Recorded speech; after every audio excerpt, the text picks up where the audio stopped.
Ya untuk band aja kali ya pemirsa, bahkan untuk hidup kita nih sehari-hari yang penting kayak Pak Hari bilang tadi, inget goalsnya, kalau jenuh inget lagi goalsnya, lanjut lagi. Benar. Iya, apalagi kalau misalnya apalagi kalau misalnya udah kita lagi jenuh terus udah gitu pakai gagal terus dimarahin orang banyak. Aduh, itu tuh pasti Udah Bapak jatuh, udah pernah ketimpa ngerasain tangga. dong ya. Nah, itu gimana tuh Pak membangkitkan semangat lagi apa gitu yang selalu akan mengingatkan Bapak?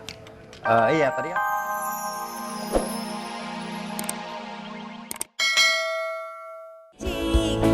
Semua yang kau lakukan, it's magic. Semua yang kau berikan, it's magic. Kembali lagi di ATM. Ayo tunggu maghrib. Makin ditunggu, makin sip. Masih bersama Pak Hari dan kita masih ngobrol-ngobrol seputar peluang bisnis, dimana kalau Pak Hari ini Betul. memilih menjadi entrepreneur di bidang event.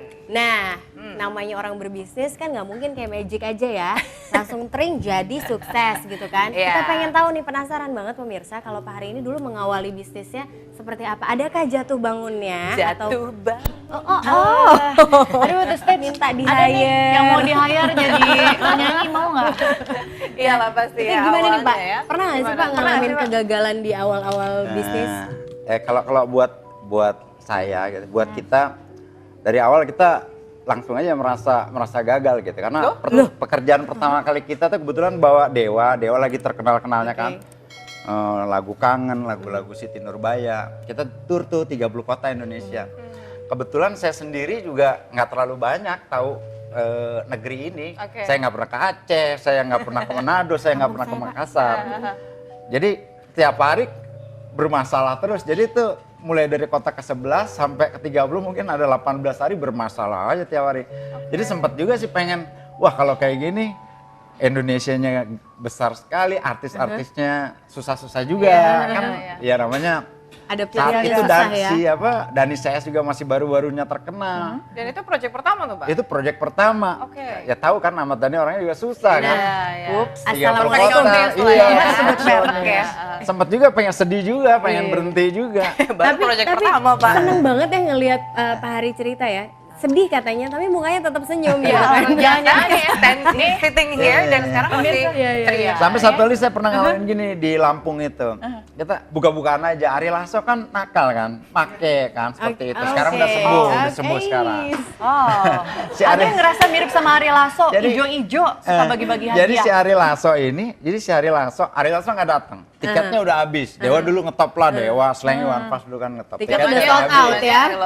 Ya. Nah, tiketnya udah habis, sekarang kan penonton udah ada semua, Ari Lasso-nya nggak ada.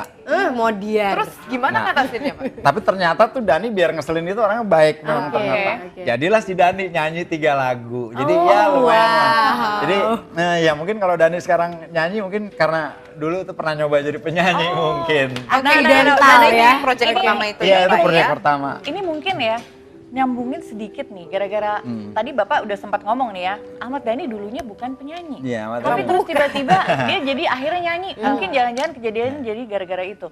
Mungkin ini juga cara kita melihat namanya peluang bisnis kali ya. Nah, oke. bisa jadi Kalau- sesuatu yang nggak kita pikirkan ternyata itu justru lahan rezeki kita di situ ya. Nah ini kan Bapak yang udah punya pengalaman 21 tahun ya. Jadi boleh dong kita nanya nih Pak, mungkin kayak orang kayak saya nih ya. Saya nggak kepikir gitu loh, gimana ya bisnis tuh yang oke tuh kayak apa, yang cocok buat saya yang kayak gimana gitu. Tapi ya Pak, sekali lagi Pak, sebelum kita melanjutkan itu, biarkan pemirsa penasaran dulu karena mau ada quiz time sama Ragil. Ayo dong the stage, lagunya mana? Ayo tunggu maghrib, ayo tunggu maghribmu kosong. Pernahkah kau merasa hatimu hampa? Pernahkah kau merasa hatimu kosong?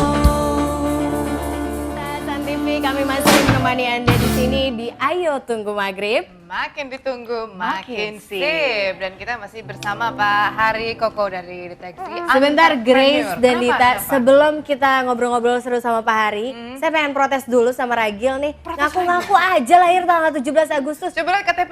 Gak mungkin, masalahnya yang lahir di tanggal itu biasanya keren-keren, cantik-cantik, Cinta Laura gitu kan. Oh itu mayoritas. Oh. Ada exception. Selalu ada exception. Iya nggak pemirsa? Gue lahir tanggal 17 Agustus, itu bukan tanggalan. Sebelum Masehi. Jembatan depan rumahnya.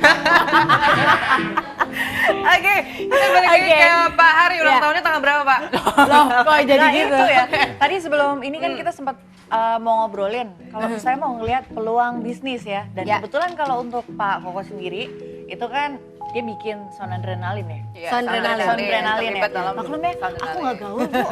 Terus, nah ini nih, aku tuh justru malah pengen tanya, kok bisa yang di pitching tuh malah sound adrenalin? Kenapa nggak bikin keroncong gitu ya? Iya, Apa iya. jazz, terus udah gitu bisa juga musik klasik gitu atau Iya. tradisional. Why sound adrenalin gitu Kenapa pertanyaan. harus Pak sound Hari adrenalin? memutuskan kita ambil event yang ini. Dengan artis ini gitu. Yes. Ya buat saya waktu itu kebetulan tahun 2002 itu ada Bom Bali. Oke. Kebetulan kita sering ke Bali. Saat itu Bali betul-betul nggak ada apa ya, bener-bener nggak ada jiwanya lagi. Gitu. Iya, iya. Jadi kita Seperti karena kota peduli mati ya. Bali, terus kita di Jakarta juga segala kegiatan sepertinya nggak boleh gitu. Terus kita bilang kalau bikin kegiatan tanggung-tanggung pada saat sepi kayak gini kurang seru nih. Kalau Harus bikin sekalian. aja deh kita Iya. dikasih nggak antara dikasih atau tidak sih sama Oke. Polda kan. Ah. Jadi kita bikinlah sound adrenalin Di Bali itu Pak? Oke. di Jakarta. Oh, di kita Jakarta, bikin. oke. Karena memang di Indonesia saat itu 1 bulan itu nggak boleh ada kegiatan apa-apa Iya. kan. Mungkin Tapi suasananya. kemudian sound adrenalin juga Nah. kembali kan, Pak?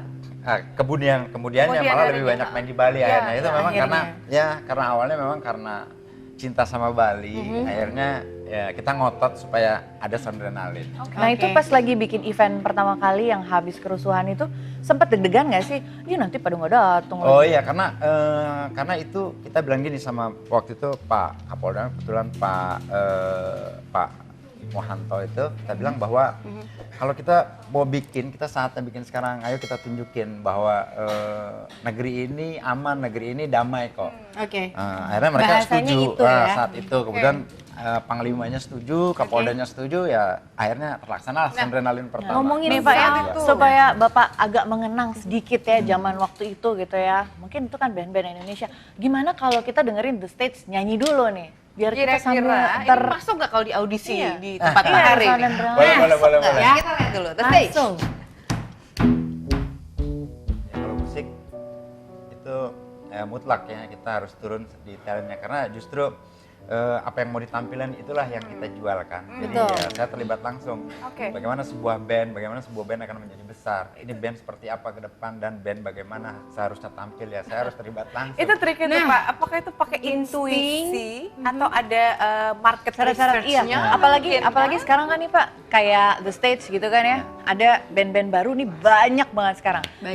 Nah, itu dari mana bisa melihat bahwa ini satu band ini potensial buat diajak di sound adrenalin? Apakah dari looknya, apakah dari cara dia mainnya, apakah dari muka, atau gimana nih Pak biasanya yang jadi kriteria? Atau dari amplop. Loh. It's not about the money. Ya yang pertama pasti dari penyanyinya karena Oke. orang itu dengerin lagu kan, bukan Tuh. lihat muka, bukan lihat Anak-anak baju. The Stage dengerin itu ya. Nah, yang pertama pasti dari suaranya. kenapa gaji vokalis lebih gede ya? Bagaimana seorang penyanyi itu bisa mengekspresikan secara jiwanya, secara sesuai dengan liriknya. Yes. Kemudian kedua pasti memang Soul. lagunya, karena lagu itu lagu pop, rock, alternatif atau dangdut atau apapun lah genrenya.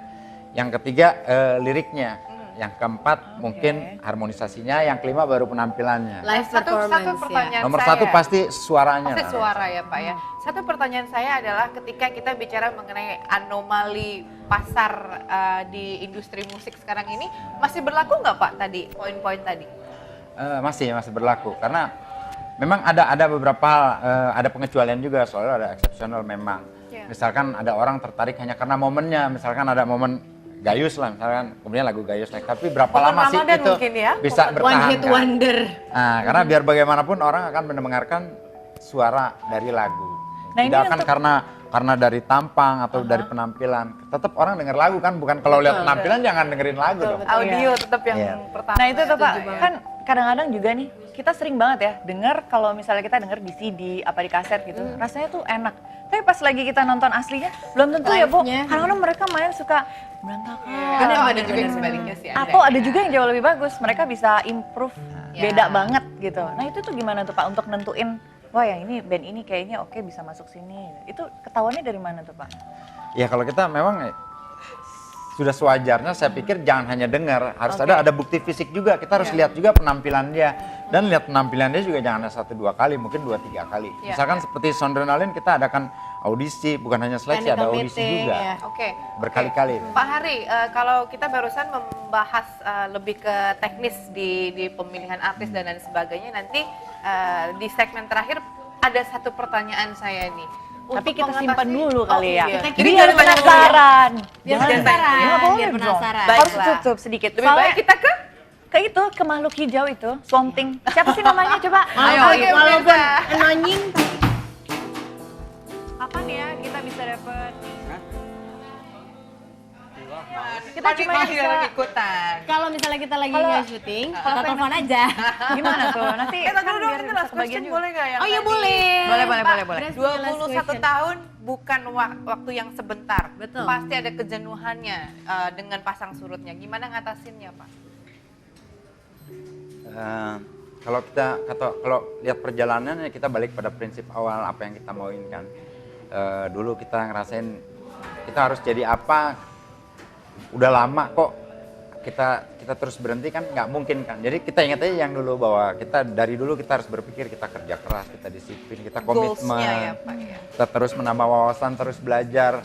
Jadi kalau kita ketemu bosan ya kita ingat itu lagi supaya bukannya makin terpuruk atau makin berhenti ya, harusnya kita makin maju lah. Ini Luar kayaknya biasa. Grace, ini kayaknya tips ini juga Agak bisa kayak berlaku. berumah tangga ya. Oh, jauh sekali Jauh kamu ya? ngomongnya ya. Deh, bentar. Nih ya, Mentah-mentah. mungkin ini ya, pemirsa sebenarnya tips ini sekaligus juga mungkin buat kita juga, terus buat anak-anak band baru, mungkin buat the stage nih, berarti Ya. mereka harus pokoknya nggak Jaga boleh komitmen. jaga komitmen, kalian rajin latihan, terus udah gitu harus Disiplin. pede, disiplin. Apalagi Pak, ayo Pak, mumpung lagi senior gini kasih tahu dong Pak. Malah sebenarnya nggak hanya untuk band aja kali ya pemirsa, bahkan untuk hidup kita nih sehari-hari yang penting kayak Pak Hari bilang tadi, inget goalsnya, kalau jenuh inget lagi goalsnya, lanjut lagi. Benar-benar. Iya, apalagi kalau misalnya apalagi kalau misalnya udah kita lagi jenuh, terus udah gitu pakai gagal, terus dimarahin orang banyak. Aduh, itu tuh. Pasti Udah Bapak jatuh, udah ketimpa pernah ngerasain tangga. dong ya. Nah, itu gimana tuh Pak membangkitkan semangat lagi apa gitu yang selalu akan mengingatkan Bapak? Iya, tadi kan salah satunya komitmen bukan hanya kepada pihak-pihak lain, tapi juga kepada diri sendiri. Kita harus komit bahwa kita akan menuju ke satu tempat, ya kita harus komit. Apapun yang terjadi ya kita jalanin. Oke, hari ini kita mungkin tidak sesuai dengan harapan, tapi kita harus yakin bahwa apa yang baik adalah baik, ya lakukanlah terus, pasti ada hasilnya. Tidak mungkin tidak Dan ada pada hasilnya. kenyataannya komitmen Pak Hari tersebut sudah membawa Pak Hari 21 tahun di bisnis ini, bahkan Jenjang udah kesuksesan. diversifikasi ya Pak ya. Ngomong-ngomong diversifikasinya apa tuh? Oh iya?